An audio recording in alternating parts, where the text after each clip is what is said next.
Test 1, 2, test 1, 2. Écotité. Bleu, blanc, bleu, rouge, blé. Il y a Barbapapa, Barbamama, Barbidouille, Barbabelle, Barbidure, Barbotine, Barbibule et Barbalala. Bob et Bobette, Bobby Brown, Beyoncé Bieber. Là, c'est bon, on est réglé, je pense. Ouais. Voilà. Bonsoir, B-Ball Bros, Back Life and Basketball Podcast, épisode 2. Voilà, on est de retour. Ouais, donc Olivier David en Belgique, précisément à Bruxelles. Ouais, et Hugues en Irlande. Ouais. Donc, on va démarrer, on va directement plonger dedans. D'abord, je voudrais remercier pour donc toutes les écoutes, les views, les listens, tout ça. Donc, merci. Et j'aimerais vous encourager à toujours subscribe, donc vous abonner et à nous suivre. Donc, les liens, ils seront inscrits donc directement en dessous des vidéos, des épisodes. Comme ça, vous pouvez directement cliquer, vous abonner pour recevoir directement les notifications sur votre téléphone quand il y a un nouvel épisode.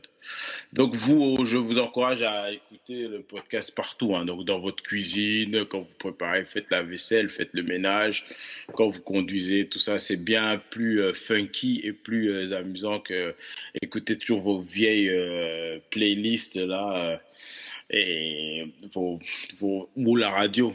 Il n'y a plus rien à écouter Ouais. dans la radio. La radio, Ouais. c'est démodé. Hein. La mode d'aujourd'hui, c'est le podcast. Ouais. Et j'aimerais aussi profiter pour souhaiter une bonne année à tout le monde qui nous écoute. Une bonne année, c'est Ben, oui, Non. ça donne pas là. Ben, on est encore en janvier, non? Ouais, bon, on est tard. Oui, mais on vient juste de passer le Martin Luther King Day. Je trouve que ça fait un peu retard de parler de bonne année. Tu sais, chez nous, les Blacks, le Nouvel An, c'est même jusqu'en mars. D'ailleurs, il y a beaucoup de gens qui ont encore des sapins qui sont pas encore démontés. Moi, je viens juste de l'enlever, hein, le mien. Mais en fait, ma règle, j'ai une règle. J'enlève le sapin juste au moment où les saisons, les séries, tu sais, les séries quand ils sortent de break, de pause là, quand ils recommencent, ben moi, j'estime que les fêtes sont finies et que la vie recommence, donc j'enlève le sapin. Ouais. D'ailleurs, Flash a recommencé, Arrow, et puis il y a le nouveau truc Legend of Tomorrow, là, ils sont tous ensemble. Un peu une dream team du pauvre. Enfin, soit. Moi, je regarde pas, mais il y a aussi Supergirl. Supergirl est revenu aussi. Quoi. Ouais, on te croit pas quand tu dis tu regardes pas. Hein. T'as l'air bien au courant, là. J'ai aperçu par hasard que Supergirl, la saison est revenue. Ils avaient pris aussi une pause. Hein, Et c'est quand pour Empire? les... Empire, j'ai un peu déconnecté. Moi aussi, je crois que j'ai vu un ou deux épisodes de la première saison et puis j'ai lâché totalement. Ah ouais? C'est un peu trop bromantique pour mes goûts. Ah bon? Tu veux dire romantique? Non, bromantique. Bromantique. Ouais, switch. Ouais. Non, mais sinon, voilà. Donc, cette semaine, comme Hugues l'a mentionné, il y avait le Martin Luther King Day. Hein. Donc, pour les fans de basket, c'est un jour très important. On va pas vous reciter toute l'historique avec Martin Luther King, mais en tout cas, c'est un jour où il y a beaucoup de basket, beaucoup de minutes de basket il y a eu ce lundi. Hein. Je pense qu'aujourd'hui, en 2016, on sait tous qu'il a eu un rêve et tout ça. Donc, Ouais. Pour les jeunes, c'est juste une journée à basket, voilà. Ouais, d'ailleurs, son speech, ça allait comment encore? C'était pas I have a dream that one day the NBA will be full of games and the Negroes gonna play with the Whiteys. Non, c'était pas un peu. Ouais, c'était ça. Ouais, mais c'était ça qu'il voulait dire. Dans le genre. Ouais, c'est ce qu'il voulait dire, au fait, mais bon, avec. Il a dû masquer avec le truc un peu l'unisson, Kumbaya, tout ça, quoi. Ouais, mais en tout cas, pour moi, il a réalisé, enfin, mon rêve était réalisé. En tout cas, il y a eu des beaux matchs ce jour-là, en tout cas. 4 overtime. Ah oui, oui, oui, quatre prolongations, dont deux doubles prolongations, c'est ça. Hein. Sixers, Ouais, Knicks. 2 doubles.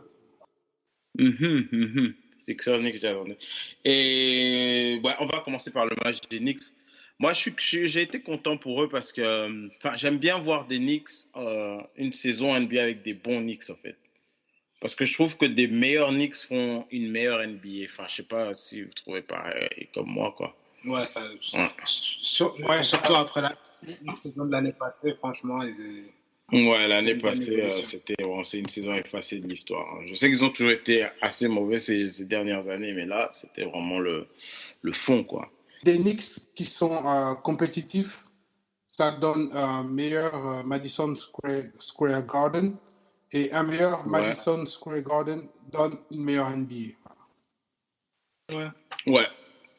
Ce qui est dérangeant un peu, c'est surtout l'année passée, c'est que ils ont des bonnes stars comme des Carmelo et tout ça, mais le fait qu'ils doivent jouer en triangle là. Ouais, leur Triangle. triangle, carré, polygone.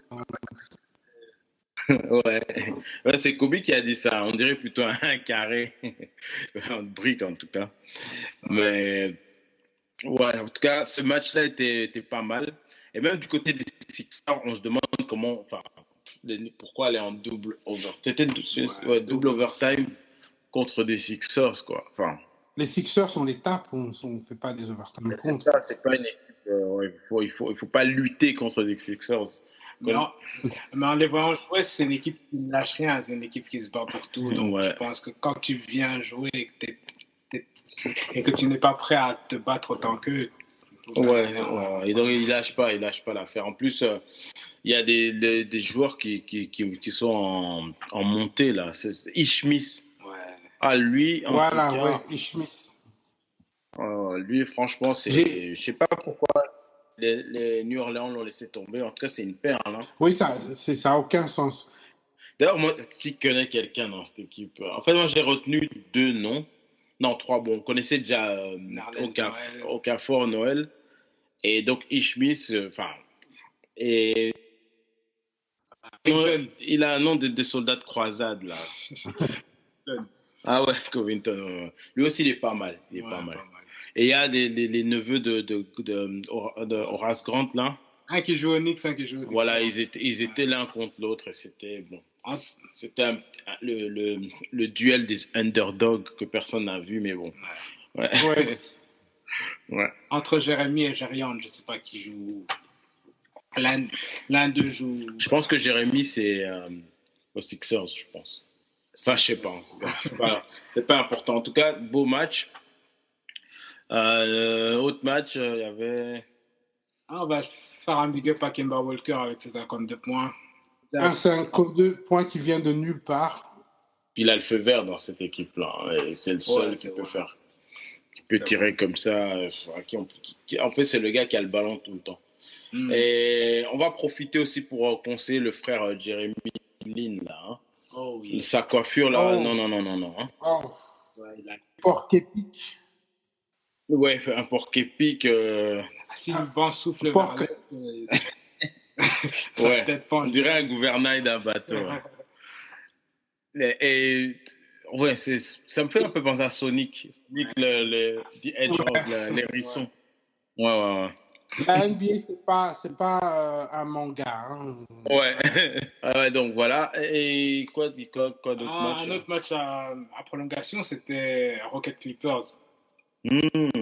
Vraiment pas mal comme match. Ah oui, ça c'est Dwight contre DeAndre Jordan. Ok. Ouais, ça c'est le choc des titans, des big men. Ça, moi, j'aime bien voir des big men à l'ancienne comme ça. Jouer on a vu un Dwight. Moi, franchement, j'ai apprécié Dwight parce que j'aime bien voir Dwight contre DeAndre. C'est là que tu vois qu'il est à son meilleur, en fait. Il rigole plus là hein, quand il joue contre DeAndre Jordan. 36 points, 26 rebonds. Waouh, en tout cas. Guerre du rebond, du bloc et du dunk. DeAndre, il a fait combien? Combien de points, combien de rebonds? 16 points, 15 rebonds. Ah, il a perdu le duel, en fait. grandement. Ouais, Même si, bon, leur équipe a gagné. Enfin, le duel. Ouais. Non, ça fait plaisir de sentir que Dwight, c'est encore un monstre quand il peut. Ouais. J'espère qu'il va continuer sur cet élan-là, en tout cas. Bon, il joue un peu mieux ces temps-ci, donc j'espère que... Ouais, il y a intérêt. En plus, Houston en a bien besoin en ce moment. Ils en ont bien besoin. Ça, c'est une des déceptions de cette année, Houston. Ouais. Et oui, aussi, dans les de bonnes performances de ce match, il y a JJ Redick qui a quand même mis 9-3 points. Ah ouais, c'est vrai. C'est quand même. Mais je sais qu'en conférence de presse, il a dit qu'il s'était mis en mode attaque parce que. Il s'était mis en mode attaque parce qu'il avait encore le goût amer des playoffs de l'année passée, en fait. Ouais. Pas que lui qui a mis les 3 points. Hein. C'était toute l'équipe qui était en mode 3 points. Ouais. T'as eu, justement, je disais CP3 qui a mis 3 points. Chris Paul, ouais. Et t'as aussi Paul Pierce qui a mis, je crois, 3 points. Ouais. Pas mal. Ben, ils ont plus besoin de Blake alors dans ce cas-là. Bah, c'est bizarre parce que l'année passée, Blake, sans Chris Paul, ils avaient des très bons résultats aussi. Donc, il faut voir s'ils ont besoin d'être à 3 ou s'ils sont meilleurs à 2. Soit CP et DeAndre ou Blake et DeAndre. Ouais. En fait, Blake, avec son gros corps là, il n'a pas le choix, mais il doit se développer dans le mid-court. Il n'a pas le choix. S'il veut vraiment être un complément à l'équipe, c'est le mid-court. Bon, c'est vrai qu'ils essaient de le développer dans le mid-court, mais ce n'est pas encore ça. Il a besoin de travailler tout ce qui est post-up. Hein. Il a besoin d'être aussi un peu plus agressif. Utiliser son gros corps dans les post-up un peu plus. Quoi. Ouais, parce que c'est vrai que quand on lui donne la balle, pour l'instant, il a du talent, mais il ne sait pas quoi faire. C'est comme un couteau suisse. Il ne sait pas quelle lame ouvrir Ouais. une situation. Et il les ouvre toutes. Et donc, du coup, ça ne donne rien du tout. Mais moi, personnellement, je pense que Blake est mal utilisé parce qu'ils veulent en faire le scoreur de l'équipe alors que ce n'est pas ça son talent naturel. Je pense que c'est avec tout le talent qu'il a, et comme lui, c'est un couteau suisse, il peut faire tellement de trucs que se concentrer sur scorer, il oublie un peu de faire le reste. Ouais. On parle beaucoup de Draymond Green, mais je pense que Blake peut faire ce que Draymond Green fait et beaucoup plus s'il jouait avec cette liberté-là. Ouais. Ouais, et on ne sait pas si on a mentionné que les Clippers sont quand même 4e. C'est pas rien. Hein. Ils sont quand même... Oui, c'est vrai que, en général, j'entends dans l'NBA quand on parle des équipes qui sont au top, on parle de Warriors, bien sûr, les Spurs, Cleveland et de temps en temps OKC. Mais ces jours-ci, je mettrais Clippers dans la liste parce que c'est vrai que OKC, ils ont un meilleur record, mais ils sont moins consistants que les Clippers. Ouais, c'est vrai. Je pense qu'ils trouvent, enfin, ils sont en train de trouver leur identité. Ouais. Sauf qu'il n'y a pas Blake, mais je pense que sans Blake, là, ils savent en fait qui utiliser quand. Mais il est quand même bizarre leur 5 de base parce que je vois des Lukumba, Mouté. Et maintenant, dernièrement, ils ont mis Kid comme small forward. C'était Wesley Johnson, maintenant ils ont remplacé par Paul Pierce. Ah ouais, c'est vrai, ils ont mis. Ouais. À mon avis, Mouté, c'est à cause de sa défense qu'on l'a mis dans le top 5. Ouais, c'est pas grâce à son nom en tout cas. Pendant ce temps-là, t'as Josh Smith qui ne joue pas par décision du coach. Ouais, ça c'est bizarre. Sans blessure. Ouais. Et dans le top 5 des meilleures équipes de la NBA, je mettrais aussi les Clippers au-dessus de Cleveland. Oui. Ah, mais de toute façon, Cleveland, on sait qu'ils sont pas prêts. Hein. De toute façon, on en reparlera plus en profondeur des Cavs. Hein. Ouais, c'est un cas à part. Avant d'aller dans le match du jour, je voulais parler du match de Toronto. Je ne sais plus contre qui ils ont joué. Contre les Nets. Ouais, bon, c'est vrai que c'était un match. c'était un match facile pour eux, mais j'ai vraiment été impressionné. D'ailleurs, je dois m'excuser parce que l'épisode précédent, je parlais de Rosen. Je disais qu'il n'était pas digne d'être signé aux Lakers. Mais là, je change complètement d'avis. Je fais un 180 complet sur mon avis et je dis signez-le maintenant. Maintenant, s'il faut faire un trade, je sais pas, envoyer tous les gars qui servent à rien là. On veut de Nick Young avec. Ouais, Nick Young. Franchement, je connais pas tellement leur nom. Hein. C'est comme Michael Jackson et les Jackson quoi. Donc on sait pas c'est qui, mais qu'on les envoie tous pour DeRozan. Non, j'ai vu la façon dont il jouait. Franchement, je me dis ouais, ce gars, ce petit là. Il a du potentiel, même s'il il a ouvert son potentiel pas mal, mais là, tu sens que non. Voilà, il peut nous être très, très utile. Après, je ne dis pas qu'il va nous amener en finale, mais en tout cas, c'était une très bonne pièce, on va dire. Non, parce que je l'ai vu, enfin, je finis rapidement. Non, je l'ai vu marquer des paniers facilement, des tirs à distance, il pénétrait, pause, il pénétrait dans la... pause.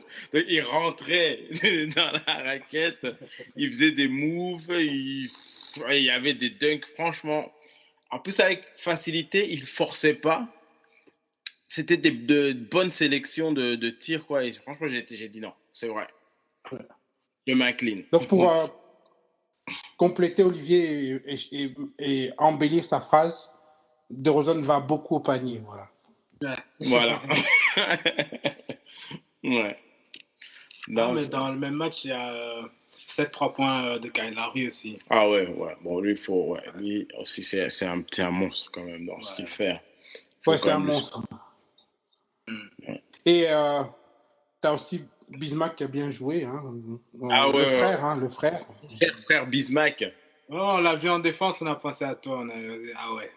Ouais, c'est vrai. Ouais. Il est important. Il se bat, le frère. Ouais. Et je préfère personnellement l'équipe sans DeMar Carroll. Hein. Ah oui. Oh, non, lui. Oui.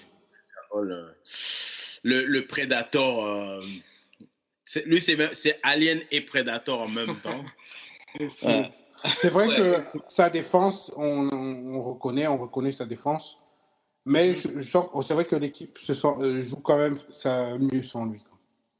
Ouais. Ça laisse un peu plus de temps à Terrence Ross. Ouais. Qui a fait un pas mauvais match. C'est vrai. Je pense que quand il est sur le terrain, ses dreads, ça gêne un peu tout le monde. Ouais. Il y avait les Celtics aussi qui ont joué sur là. En prolongation avec les Mavs. Wow. Donc, c'est encore, en parlant d'équipes qui se battent, les Celtics, ils lâchent pas l'affaire. Ça, c'est vrai. Les Mavs qui sont très bien cotés, qui font une bonne saison, qui luttent en overtime contre les Celtics, ça dit quand même quelque chose sur le caractère de cette équipe. Ouais. Et j'imagine que les Mavs ne doivent pas aimer ce genre d'équipe parce que c'est vrai que le Mavs, bien qu'il joue bien, c'est quand même une équipe. C'est un basketball mignon. Un basket sexy qui joue. Donc, c'est pas le genre de basket que tu aimerais jouer contre les Celtics. Ouais. Allez, on en parle le plat de résistance là. Le sujet vif. Ouais. Oui, alors, on en parle avant que les écouteurs s'ennuient. Hein, parce que quand on parle de basket sans ça, on ne parle pas de basket. Hein. Ouais, voilà. Donc, voilà, mesdames et messieurs, drum roll. Les Cavs contre Warriors, starring Steph Curry, LeBron James. Voilà. Les équipes. Donc voilà, ça c'est. Là, on part dans une discussion plus populaire, on va dire. Voilà, le podcast vient de commencer officiellement. Ouais. Voilà. Donc vous avez pensé quoi de ce match? Les Cavs ne sont pas prêts du tout. C'était violent. La violence. La prestation des Warriors. C'est comme d'habitude Steph Curry qui prend des 3 points improbables et qui les met. Draymond Green qui fait un match complet, même si je n'aime pas beaucoup ce joueur personnellement, mais je reconnais qu'il a un jeu complet. Il faut t'habituer à l'aimer. Hein. Ouais, sûr. Mais ils étaient motivés. Hein, et André Iguodala, qui parfois se retrouve avec des matchs avec 0 points, il était aussi motivé ce jour-là. Et il s'est arrangé pour faire une défense à fond sur LeBron James. En même temps, il était bien présent dans l'attaque. Ouais, 20 points. Waouh, 20 points, plus que LeBron James. Ouais. Waouh. Ouais. LeBron James, il a fait quoi? C'est 16 points, je crois. Hein. 16 points. Ouais. Un match assez terrien pour LeBron James. Ouais, vraiment, c'est le cas de le dire. Et il n'arrivait pas à décoller, rien du tout. Ouais, c'était pénible à voir. J.R. Smith, il a bien commencé, je crois, mais après, lui aussi, il a fait le J.R. Smith. Hein. Ouais. Mauvaise sélection. Ouais, il a commencé pour aller se faire jeter. Ouais. Il a voulu jouer au football américain à un moment et on l'a mis dehors. Voilà. Ouais. Sinon, Curry s'est vraiment bien montré avec ses 3 points improbables habituels, 35 points. Ouais. Peu de passes décisives, mais comme bon, Dave. Curry. Ouais, voilà. Le cœur ne passe pas. Ouais. D'ailleurs, il a diminué sa moyenne de passes par rapport à la saison passée, je sais pas pourquoi. Ouais, l'année passée, il était dans 8-9. 8-9, et là... Cette année, c'est... Bon. Cette année, c'est le tir. Hein. Ouais. Les gens, ils aiment ça. Hein. Je me dis aussi, on lui a sûrement dit en début de saison, cette année, c'est toi. Les tirs, c'est toi. Arrête de t'occuper des petits... Klay Thompson, il se débrouillera à toi, fonce avec tes tirs. Et comme Draymond Green fait toutes les passes pour l'équipe, ouais.